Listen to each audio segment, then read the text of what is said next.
de regreso, seguimos aquí en Conexión Global Prime con esta información que hemos conocido durante esta noche de que Donald Trump ha firmado este memorando de entendimiento desde Versalles en Francia y precisamente para analizar lo que ha ocurrido no solo con la firma de este documento, sino que también algunos de los aspectos detrás de este plan de 14 puntos. Es que tomamos contacto a esta hora con Alfonso Kaiser, académico de la Facultad de Ingeniería de la Universidad del Desarrollo y especialista en estrategias militares. Muchas gracias, Alfonso, por acompañarnos aquí en nuestro programa. Muchas gracias, Giselle. Para mí es un placer estar aquí con usted. Alfonso, partamos esta conversación haciendo la distinción, es algo que ya hemos mencionado debido a este plazo de 60 días, pero aquí en rigor se está firmando un memorando de entendimiento. ¿Qué es esto? Si nos pudieras contar. Bueno, este es un buen inicio, pero no es un tratado.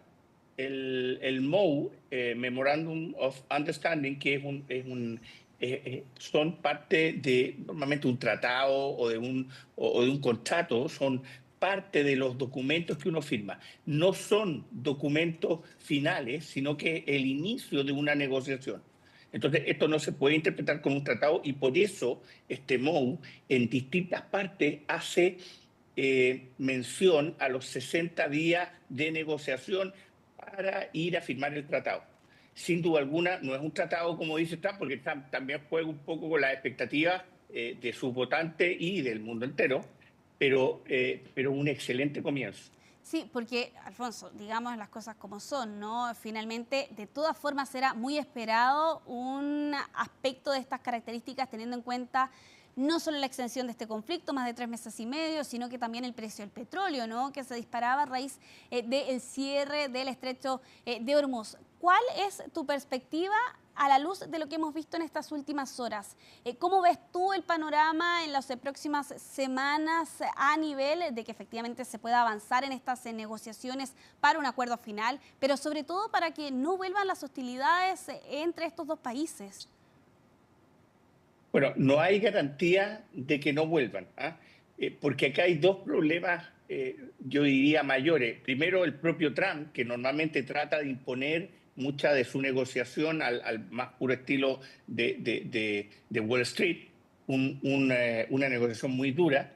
Y en segundo lugar, están los dos actores secundarios de este convenio. Uno, Israel, y el otro es Hezbollah.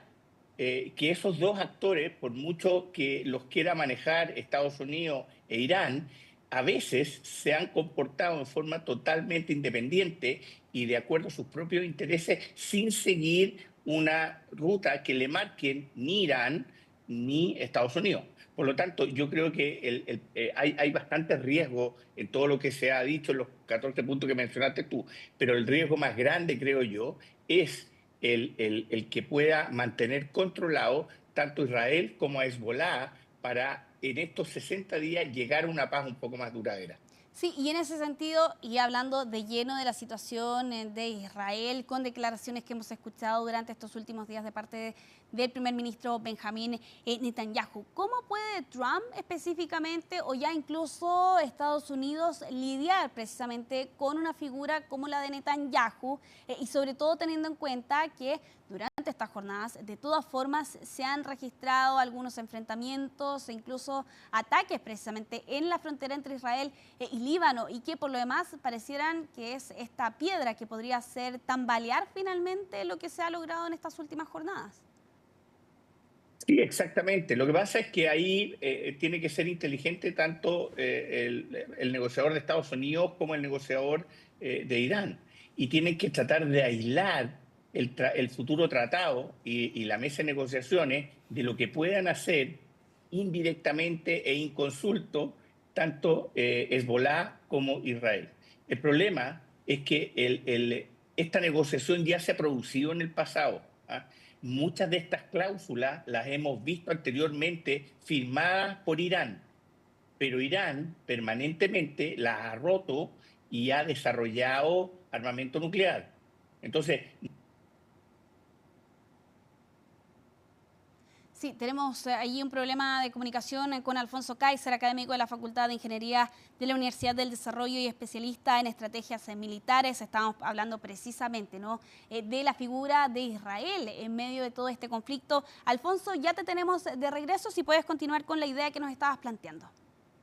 Discúlpame, no me había dado cuenta, estaba hablando solo. El problema aquí es controlar Israel-Hezbollah, porque no obedecen 100% a lo que le dice Irán y Estados Unidos. Por lo tanto, mientras se mantengan aislada la negociación de cualquier acción que puedan hacer estos dos grupos, este país que es Israel y el grupo terrorista que es Hezbollah, y la puedan mantener aislada, va a ser exitosa esa negociación. El problema es que Irán, por su parte, ya ha prometido esto mismo en otras oportunidades, por ejemplo, el desarrollo de armas nucleares, y ha quebrantado su palabra y ha desarrollado armas nucleares, lo que marca la línea roja para Israel. Entonces, el problema es el escepticismo de Israel hacia que cualquier cosa que pueda obtener Estados Unidos efectivamente se va a cumplir por parte de Irán.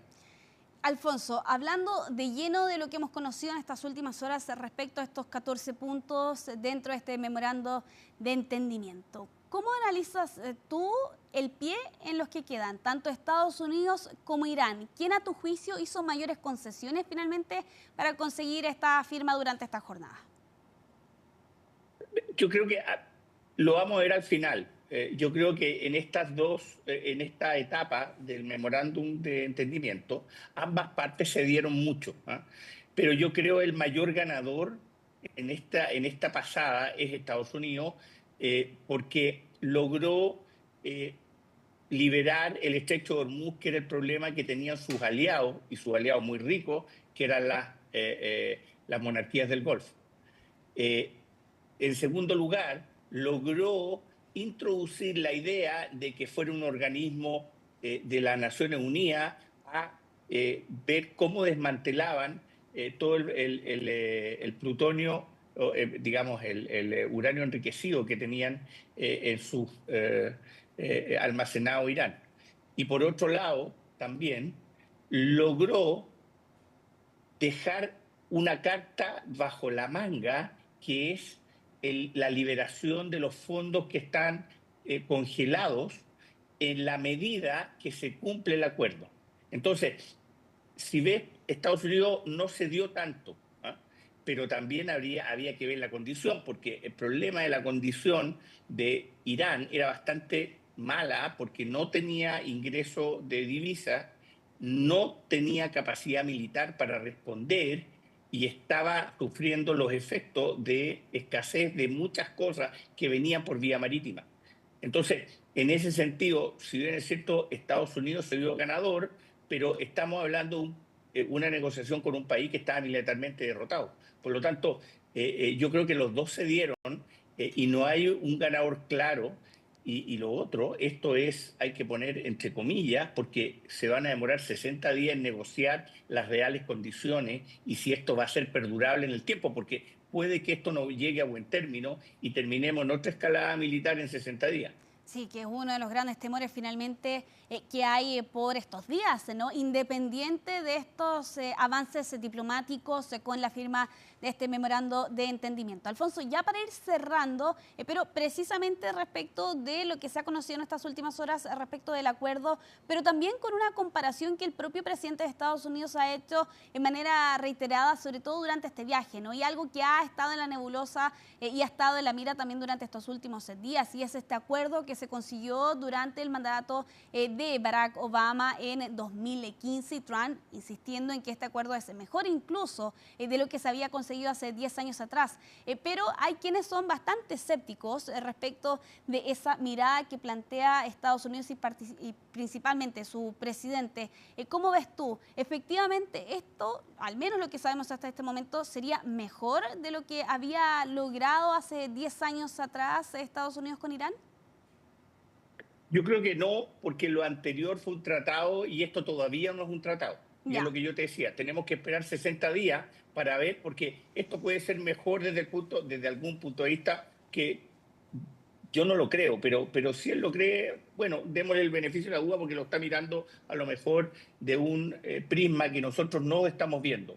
Pero esto tiene fecha de caducidad y son 60 días. Claro. O sea, lo anterior era hasta que las dos partes duró lo que duró, digamos, un par de años, pero por lo menos no tenía fecha de fin. Este sí tiene caducidad en 60 días. Al fin de los 60 días vamos a ver qué logra Trump. Pero aquí hay dos objetivos que necesitan eliminar a Trump porque sabe que de otra manera el conflicto viene después, sí o sí. Primero es la capacidad de armas nucleares de Irán, porque eso amenaza la subsistencia del Estado de Israel. Y Israel, si pasa eso, no se va a quedar tranquilo, porque pueden eliminar al Estado de Israel. Además, es una nación que dice que la va a eliminar. O sea, la amenazó y si tiene armas nucleares las va a usar. Eso es lo que piensa Israel y por eso Israel se defiende. En segundo lugar, el problema de la desestabilización de Medio Oriente con el apoyo no solo a Hezbollah, a Hamas, a los hutíes. Son tres grupos que se mantienen gracias al apoyo que entrega Irán. Y eso desestabiliza también el Medio Oriente. Por lo tanto, esos dos puntos son vitales que los pueda controlar para que esto sea exitoso. Todo el resto es accesorio, porque después la libre navegación obviamente es muy importante para todo el mundo libre, pero esos dos puntos son esenciales que los pueda mantener acotados dentro del futuro convenio o acuerdo que tenga con Irán. Si no controla esos dos puntos, por más que diga que va a durar para siempre, tiene una vida muy corta el tratado que van a firmar. Y esa es la gran pregunta finalmente que ronda por estas horas. Muchas gracias, Alfonso Kaiser, académico de la Facultad de Ingeniería de la Universidad del Desarrollo y también especialista en estrategias militares, por este análisis cuando hemos conocido finalmente la firma de este memorando de entendimiento de parte del presidente de Estados Unidos. Muchas gracias, buenas noches. Muchas gracias, Isel. Buenas noches. Que esté muy bien. Bueno, y así finalizamos nuestro programa en medio de esta jornada que ha dejado finalmente esta imagen, ¿no? El presidente de Estados Unidos allá en el Palacio de Versalles en medio de esta cena con el presidente de Francia precisamente durante esta jornada. Muchas gracias por acompañarnos en nuestro programa. Continúe la sintonía de CNN Chile.